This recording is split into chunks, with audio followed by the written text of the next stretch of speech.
Gaza में तबाही का मंजर, हर तरफ चीखे, खौफ और खामोशी। इजराइल और हमास के बीच जंग जारी है। इजराइल लगातार हमास के आतंकियों को निशाना बना रहा है। इस बीच इजरायली प्रधानमंत्री बेंजामिन नेतन्याहू ने गाजा में जंग जारी रखने की कसम खाई है। बेंजामिन नेतन्याहू ने शनिवार को देश के लोगों को संबोधित करते हुए कहा कि गाजा में युद्ध तब तक जारी रहेंगे जब तक आतंकी समूह हमास को सत्ता से हटा नहीं देता।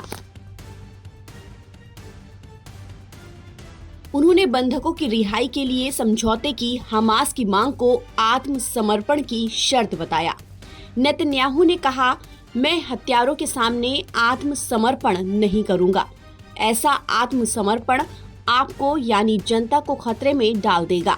अगर हम उनकी मांगों के आगे झुक गए तो हमने जो भी बड़ी उपलब्धियां हासिल की हैं, ये सब खत्म हो जाएगी। नेतन्याहू ने कहा कि हमास ने एक बार फिर आधे जीवित बंधकों और कई शहीद सैनिकों को रिहा करने के प्रस्ताव को खारिज कर दिया है और युद्ध को समाप्त करने की मांग की है।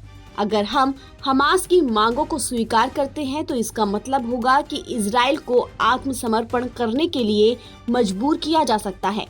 नेतन्याहू ने दोहराया कि इस तरह के आत्मसमर्पण से देश और आप दोनों खतरे में पड़ जाएंगे। नेतन्याहू ने विपक्ष और प्रदर्शनकारियों की इन मांगों को जोर दिया, जिसमें बंधकों की रिहाई के लिए युद्ध समाप्त करने और फिर सैन्य अभियान शुरू करने की बात की जा रही है। उन्होंने कहा कि हमास भले ही क्रूर है, लेकिन वो मूर्ख नहीं है। वो बाध्यकारी अंतर्राष्ट्रीय शर्तों की मांग करेगा। इसके अलावा अंतर्राष्ट्रीय समुदाय इसकी अनुमति नहीं देगा और इस तरह की रणनीति की वकालत करने वाले नहीं जानते हैं कि अंतर्राष्ट्रीय संबंध कैसे काम करते हैं। उन्होंने कहा, अगर हम अब हमास के हुक्म के आगे झुक जाते हैं तो युद्ध की सभी महान उपलब्धियां जो हमने अपने सैनिकों और हमारे शहीदों और वीर घायलों की योग्यता से हासिल की है, गायब हो जाएगी। आपके प्रधानमंत्री के रूप में मैं उन हत्यारों के सामने आत्मसमर्पण नहीं करूंगा जिन्होंने होलोकास्ट के बाद से यहूदी लोगों के खिलाफ सबसे भयानक नरसंहार किया है। इस तरह से आत्मसमर्पण करने से देश और आप दोनों खतरे में पड़ जाएंगे। हमास और इजराइल के बीच जंग लगभग 18 महीने से चल रही है। इस जंग में अब तक 50,000 से ज्यादा फिलिस्तीनी मारे गए हैं और 1,13,000 से ज्यादा लोग घायल हुए हैं।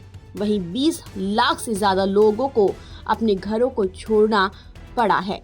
गाजा में हालात बेहद बुरे हैं और हर तरफ तबाही के निशान हैं।